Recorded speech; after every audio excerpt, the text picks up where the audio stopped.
What is up, guys, and welcome back to the channel. So we've just had a fairly big piece of news drop, and that is Quake is getting nerfed. She's getting nerfed slash fixed, apparently. So one of the things with Quake is basically whenever she uses her specials at the moment, as kind of in the description, it puts stacks of a debuff on the opponent called Aftershock. And now when Aftershock expires, it has a chance to stun the opponent.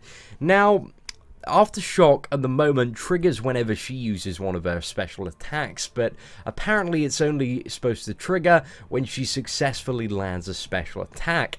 This means that in Chloe's Warriors of Awesomeness, even if you're completely evading the specials, that you're still getting this Aftershock, and when Aftershock expires, it has a chance to stun you, which is making Quake very, very difficult to fight at the moment, but there is a way to play around it with parrying just as the stun expires. However, this has been confirmed by Kabam Mike to be a bug and is being hotfixed in a patch today. So Kabam Mike has jumped in and said that this was not intentional for the champion, and that they're going to push the update later, so that as long as you don't get hit with the specials, you are not going to take the Aftershock debuff, which is both good and bad, and I'll explain why it's good and bad. So it's really good for anybody trying to do Chloe's Warriors of Awesomeness at the moment, as this means Quake is now really, really easy. The only thing you need to worry about is just not pushing her to level 3.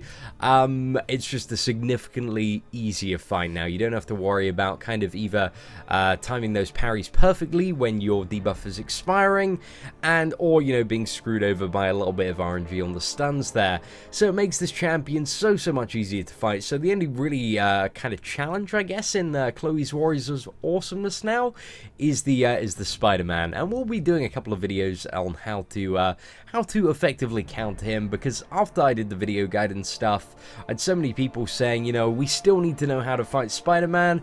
So I'm going to give you guys some alternate strategies with stun champions. However, Quake now is a bit of a face roll. One of the things that I do want to quickly talk about, though, is with Quake and also Rogue, they have been doing this a little bit of a, I guess in some way, it's a little bit of a bait and switch, but it might not be deliberate. Whereas, you know, with both Quake and Rogue, they've had something that's been really, really powerful like this. I mean, it made Quake almost a top-tier champion for Alliance War Defense. Granted that the champion is still really, really good as an offensive champion to play, as when she's duped she has a Captain America-like ability. However, her viability in Alliance War Defense has gone down significantly now.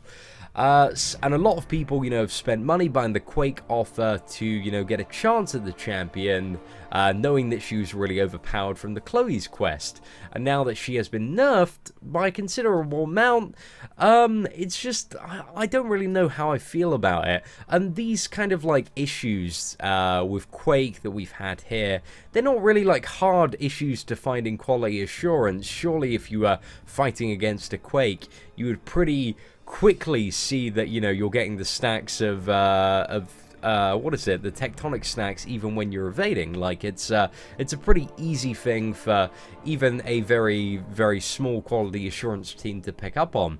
And with Rogue as well, so Rogue had a little bit of an issue where, well, it was quite a big issue, I guess, where whenever she used her level 3, she would steal 210% power, which meant that she could, you know, keep on doing level 3 after level 3 and kind of go in an infinite loop there, when it apparently was only meant to be 21%. These seem like really, really basic quality assurance issues.